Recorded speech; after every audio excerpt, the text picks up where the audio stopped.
What if Tesla really sold a car for about $25,000? Not in a dream, but on a real order page.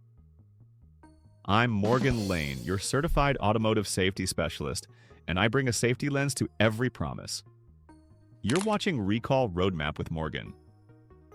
I sat through the full 3.5-hour investor day in Austin, Texas, and then I combed through the coverage so you don't have to. AP News put it plainly. Tesla says it can halve the cost of its next-generation vehicles to reach that $25,000 mark. And Elon didn't stand alone this time. Axios noted he shared the stage with 16 executives, from engineering to operations, so this wasn't just one voice. My job today is to separate the headline from the homework. I pulled the claims, the charts, and the small print from the event and the reports. We'll walk through how Tesla thinks costs drop, how factories change, what's new in motors and batteries, what's happening with charging and energy, and yes, what didn't show up on stage. Hit like if you want clear, data-driven breakdowns without the hype. So let me ask you, is a $25K Tesla really coming soon? Drop your prediction below. Now let's start with the big promise and see how the math is supposed to work and what it means for real buyers. Can you really cut the cost of a car in half? That's the claim.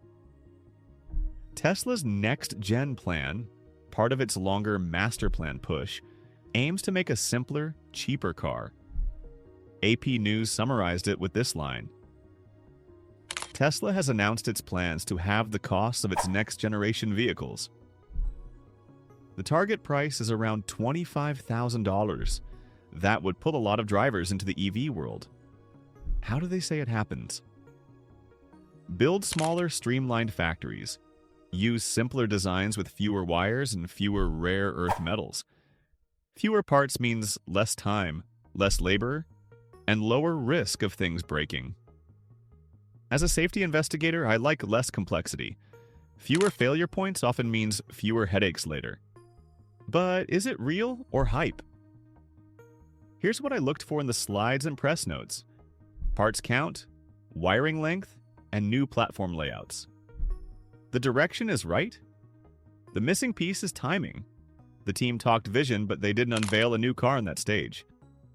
And the plan leans on big scale to keep costs down, which raises the next question. Even if you make a cheaper car, can you build enough of them to meet demand? Let's talk production goals because the target there is massive. 10 times more cars in 7 years. Can that really happen? Tesla set an ambitious target, 20 million vehicles per year by 2030, up from about 1.8 million expected in 2023, according to AP News. That would be bigger than any car maker builds today. It's not just a stretch, it's a sprint. How do they plan to get there without crushing current output? AP News reported that Tesla wants to add new small factories rather than slow its existing plants. They even announced a new site in Monterrey, Mexico. Many smaller factories, each using a faster modular build style, could multiply output without waiting on one mega plant to come online. I pulled these details from the Investor Day transcripts and the coverage. The logic is clear. Shorten the path from parts to finished cars and copy-paste that path in several places. But 20 million a year is still a moonshot. It assumes steady parts supply, strong demand, fast hiring, and consistent quality. So, what makes these new plants different enough to give them a shot? The answer is factory design and assembly style. Let's look at these tiny factories and how modular assembly changes the game and the risks. Picture a car built like big Lego blocks. That's the idea. Instead of one long line, Tesla showed modular unit assembly, where large chunks get built in parallel and then joined.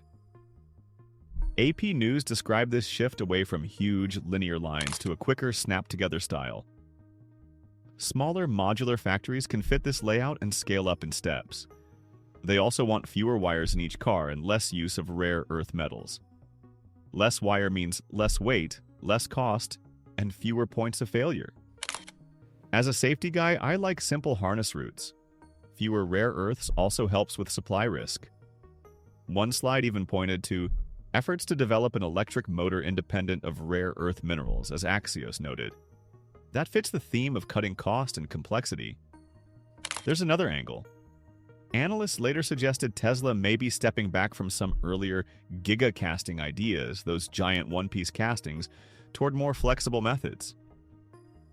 Tesla didn't frame it that way on stage, but the direction matches a modular approach. I went through the diagrams and the language to make sure the terms line up. The vision is a car kit that goes together faster and cheaper. But that only works if the core parts, motors, and batteries also get simpler. That's where we go next. Here's the part that made me lean in, the powertrain. Tesla said it's developing an electric motor independent of rare earth minerals. That means no rare earth magnets like neodymium. If they pull that off, it cuts cost and avoids a tricky supply chain. Axios flagged that line straight from the Investor Day materials. As someone who's chased parts shortages, I can tell you, simpler supply can mean steadier production. They also talked about refining lithium-ion battery cells and pack design. Details were light, but the goal is clear. Better life, lower cost, and simpler builds. Think of it like removing platinum from old catalytic converters. Same job, less precious material. That's how you move toward a 25K EV. Now, timing. These are projects, not shipping parts in every car today.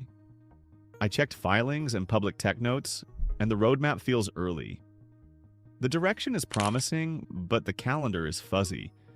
If this breakdown helps you track the real stuff, not the noise, hit subscribe so you don't miss updates as these motors and packs move from slides to streets.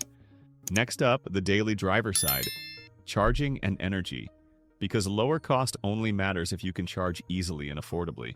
Big change for road trips and daily charge life. Tesla said it will open parts of its Supercharger network to non-Tesla EVs. AP News even wrote the company is set to open up some Supercharger stations to other EV owners. That means more plugs for more drivers and new revenue to help keep stations healthy. For owners, more open sites can ease lines and grow the map. There's also a Texas special, a $30 per month home charging plan that taps cheap wind power. AP News flagged that offer. If priced and managed right, that could lower monthly fuel bills and make home charging feel like a flat-rate phone plan. From a safety angle, more reliable charging reduces range panic choices, like pushing low state of charge late at night. I like anything that cuts risk and stress. If you know someone in Texas, share this with them. It might save them real money. I pulled these moves from the event notes and filings so the details are spot on. This is Recall Roadmap with Morgan, so we keep it clear and practical. But while charging grew, something else didn't. No new car took the stage. And the market noticed. So where was the new Tesla model everyone expected? It didn't show. No prototypes, no compact teaser. AP News confirmed there were no new vehicle models announced at Investor Day. After weeks of buzz, that flat spot hit the stock. Shares fell roughly 6% the next trading day. Wall Street likes promises, but it loves timelines. Analysts were blunt. Axios called the presentation generally underwhelming, saying it lacked specific details about a true mass-market EV. I get why. If you're planning a 25K car, folks want dates, specs, and early builds. Instead, they got strategies and slides. From my view, it's okay to hold a reveal if the build plan isn't ready. Rushing a car can cause real safety and quality issues later, but markets react to what they can count. I double-checked stock charts and reporter notes to make sure that reaction wasn't just noise. So if the cars weren't the headline, who and what was? Leadership and the long-term plan took center stage. Let's talk about why that matters for owners, service, and the next waves of updates. Here's one thing that did feel different. The team.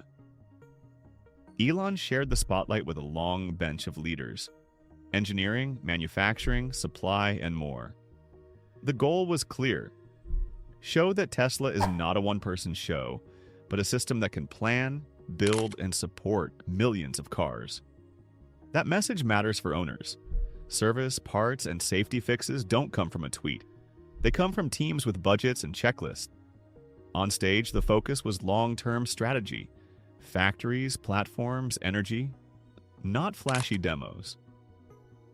As a safety investigator, I like that tone. It says, we are building a machine that builds the machine, and we're staffing it. For context, yes, there's been executive turnover since that event. That happens at big companies. But on Investor Day, the picture was stability and a roadmap beyond one voice. I scanned roles and responsibilities during and after the show to see who owns what. The bench looked deep that day. Does that guarantee smooth execution? No, but a visible team helps confidence when timelines slip. And if you're waiting on parts, features, or recall work, strong operations leaders are the ones who get it done. With that, let's look at the future that keeps grabbing headlines. Autonomy. Self-driving rides without a driver? Almost. Investor Day didn't dive deep on autonomy, but reports after the event painted a clearer picture. Reuters, citing a Deutsche Bank note, said, Tesla aims to launch a Robotaxi service as early as next year, using a company-owned fleet and a ride-hailing app. Here's the key safety detail. For safety and redundancy, teleoperators will support the service. In simple terms, humans will back up the cars if they get stuck or confused. That tells me Tesla knows full autonomy isn't ready for every street, every weather, every edge case. And that's okay. Safety nets are smart. Early markets are likely places like California and Texas, where Tesla already tests and has charging density. A cheaper Tesla model could also show up around that time, helping the fleet economics. I checked the analyst reports and public comments to confirm the backup driver plan. It fits a careful rollout. Automate most of the drive, keep a human in the loop, gather data, improve fast. For owners today, that means driver assist is still evolving. Keep hands-on, eyes up, and expect steady updates, not magic flips. Let's wrap with what all this means for you. So, what does it all mean for owners and buyers? The vision is big. Tesla wants cheaper cars by halving costs and aiming for a $25,000 price point. It wants to build far more of them, chasing 20 million a year by 2030. The plan leans on small, modular factories, simpler wiring, less rare earth use, and a motor that skips rare earth magnets. Batteries get refined too. Charging grows up. Some superchargers open to other brands, and Texas gets a $30 per month wind-powered home charging plan. What didn't happen? No new model on stage, and the stock dipped about 6% after. Leadership showed depth. Autonomy keeps moving, but with human backup for now. I'm hopeful, but cautious. The direction is right for cost and access. The challenge is timing and quality at scale. We poured over transcripts and analysis, so you have the facts to judge. Which update excited or concerned you the most? If you want clear, safety-first breakdowns as this story evolves, hit subscribe. Drop a like, share this with a Tesla friend, and thanks for watching. I'm Morgan Lane, and I'll see you in the next one.